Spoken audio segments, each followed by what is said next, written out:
আসসালামু আলাইকুম। আশা করি সবাই ভালো আছেন। আজকে আমি আপনাদের মাঝে এমন একটা কথা বলবো, কথাটা আপনাদের আশা করি ভালো লাগবো। কথাটা হইতেছে যে আমাদের মনের মাঝে ছোট ছোট বিরোধগুলো আছে, আমাদের সাথে তার সাথে একটু ছোট ছোট ঝগড়া লাগছে কিংবা কথা কাটাকাটি লাগছে, কোনো কিছু নিয়ে একটু কথা কাটাকাটি লাগছে। এই ছোট ছোট বিরোধগুলো আমরা এর থেকে দূরে থাকবো, কারণ আমাদের বড় বড় বড় বড় বিপদগুলো তারাই দেখবেন একদিন উদ্ধার করবে। কেননা একটা গল্পের মাধ্যমে বলি, শুনেন। একদিন দুই বন্ধু ছিল, রাস্তা দিয়ে হাঁটতেছে অনেকজন। হাঁটার পরে তাদের দুইজনের মাঝে কি কথা কাটা নিয়ে একবারে রাগারাগি হইতেছে। রাগারাগি হওয়ার পরে এক বন্ধু আরেক বন্ধুকে চট মারছে। চট মারার পরে তো বন্ধু অনেক অনেক খারাপ লাগছে তার। সে কিছু না বলার পরেও তা আবার আবার হাঁটতেছে। হাঁটার পরে নদীতে গিয়া সে লিখছে, আমার বন্ধু আমাকে আজকে থাপ্পড় দিয়েছে, আমি অনেক কষ্ট পাচ্ছি।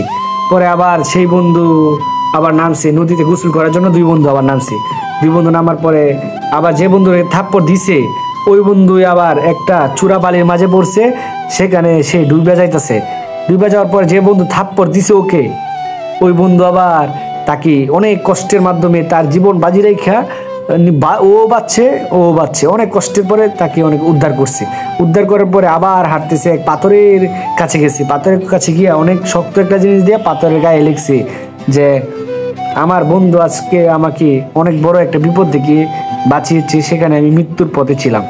সেই পাথরের মাঝে লেখার পরে আবার সে যে বন্ধু থাপ্পড় দিছে ওই বন্ধু জিজ্ঞাসা করতেছে, কিরে তোরে যে আমি থাপ্পড় দিয়েছিলাম ওইখানে আবার লিখলি, ওইটা লিখলি বালিতে, আর আমি তোকে এখন বাঁচালাম, এটা লিখলি এখন পাথরে, কেন এটা বলতো আমাকে। পরে সে বলছে, আমাদের মাঝে ছোট ছোট বিরোধ হতেই পারে, এর জন্য আমরা যদি ছোট ছোট আমাদের মনে হয় ছোট ছোট রাগ, এটাকে আমরা বালিতে লিখবো মানে চলে যাক, বাতাসে উড়ে যাবে, পানিতে মিশে যাবে, এই রাগ আমরা রাখবো না। কিন্তু আমরা যদি কারো উপকার কেউ করে, আমরা এটা মনের মাঝে বেশি পাথর দিয়ে লিখবো, যেটা কোনো বাতাস কিংবা কোনো কিছু, যত কিছু আসুক, ঝড় তুফান, যাতে এটা কেউ না বুঝতে পারে। আমরা তাই উপকারের কথা মনে রাখাটাই উত্তম। আর কেউ আমাদেরকে স্বাভাবিক, আমরা একসাথে লাগলে একসাথে থাকতে একটু ঝগড়া লাগতেই পারে, এর জন্য আমাদের সম্পর্ক নষ্ট না করাটাই উত্তম। আর যদি সম্পর্ক টিকিয়ে রাখতে চাই, তাহলে আমাদের ছোট ছোট ঝগড়া ক্ষমা করতে শেখা লাগবে। আমাদের ওইটা মনে রাখবো না, ওইটা মনে না রেখে যে আমাকে উপকার করতেছে ওই উপকারটাকে আমরা মনে রাখবো। তাহলে আমাদের মাঝে সম্পর্ক নষ্ট হবে না। আমাদের মাঝে এই গ্রামের ভাষায় একটা কথা আছে যে দুইটা পাতিল একসাথে থাকলে একসাথে লাগবেই, অবশ্যই লাগবে, সেটা যত চেষ্টার পরেও সরানো যাবে না।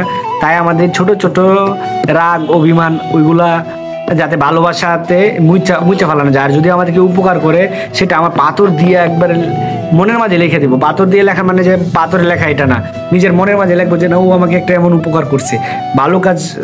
তাহলে আমাদের নিজের মাঝে সম্পর্কটা কম নষ্ট হবে। গল্পটা কেমন লাগছে অবশ্যই কমেন্টে জানাবেন। সবাই ভালো থাকবেন। আসসালামু আলাইকুম।